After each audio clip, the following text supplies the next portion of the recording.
বাংলাদেশ ইসলামী ছাত্র শিবির চট্টগ্রাম বিশ্ববিদ্যালয় শাখা এবছর চট্টগ্রাম বিশ্ববিদ্যালয়ের শিক্ষার্থীদের নিয়ে ঈদের প্রীতি পূজা আয়োজন করেছি। আমরা আজকে ঈদের দ্বিতীয় দিন।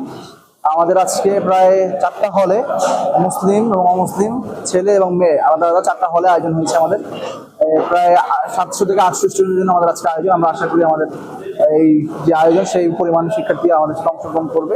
ঈদের দিন সবগুলো হোটেল বন্ধ থাকে, এরপরে একটা বিষণ্ণতার জায়গাও থাকে যে পরিবারের সাথে ঈদ করতে পারছে না। তো সেই জায়গা থেকে আমরা চেষ্টা করছি যেন শিক্ষার্থীরা মধ্যে যে বিষণ্ণতা যেন কাজ না করে।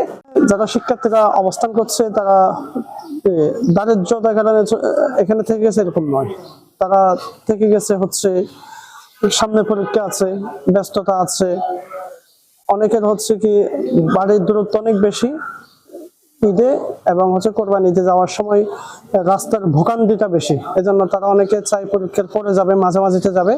ঈদের সময় জার্নিটা এক ঈদে গেলে আরেক ঈদে তারা এখানে থাকার চেষ্টা করে, অন্য পরীক্ষা বা অন্য সময়ে তারা বাড়িতে যায়।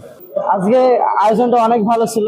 এটা আমার ক্যাম্পাসের প্রথম ঈদে বাংলাদেশ ইসলামী ছাত্র শিবিরের পক্ষ থেকে এত বড় একটা আয়োজন পাবো এটা আমি কল্পনাও করি নাই। এবং গতদিন প্রশাসনের আয়োজন ছিল বিশ্ববিদ্যালয় থেকে, এখানেও আমি অংশগ্রহণ করছিলাম।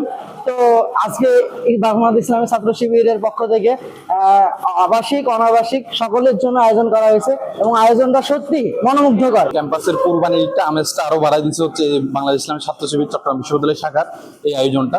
এটা হচ্ছে আপনার গতকাল ঈদের দিন প্রশাসনের পক্ষ থেকে রফলে ছিল, আজকে দ্বিতীয় দিন অনাবাসিক আবাসিক সবার জন্য বাংলাদেশ ইসলামী ছাত্র শিবির চট্টগ্রাম বিশ্ববিদ্যালয় শাখা এই মধ্যাহ্নভোজের আয়োজনটা করছে। বিষয়টা আসলে ভালো লাগার এবং ঈদটাকে যে এই যে ক্যাম্পাস ভিত্তিক যারা ঈদ করতেছে তাদের ঈদের আমেজটা আরো কয়েক গুণ বাড়িয়ে তুলছে। আজকে যে মধ্যাহ্নভোজের ঈদ কোরবানি ঈদের যে প্রীতি মধ্যাহ্নভোজের আয়োজন করেছে, সেই মধ্যাহ্নভোজে আপনার আবাসিক শিক্ষার্থীদের থেকে শুরু করে আমার মতো যারা আসলে বিশ্ববিদ্যালয়ে যারা অনাবাসিক শিক্ষার্থী আছেন, অর্থাৎ যারা ক্যাম্পাসের আশেপাশে বা ক্যাম্পাসের বাইরে থাকেন, যারা আসলে তার পরিবারের সাথে এবারে ঈদ উদযাপন করতে পারে নাই, চট্টগ্রাম বিশ্ববিদ্যালয়ের ছাত্র শিবির তাদের জন্য আজকের এই সুন্দর একটি এবং একটি উৎসুক পরিবেশে যে প্রীতি মধ্যাহ্নভোজের আয়োজন করেছেন কোরবানি ঈদের উপলক্ষে, আমি তাদের প্রতি কৃতজ্ঞতা জ্ঞাপন করছি।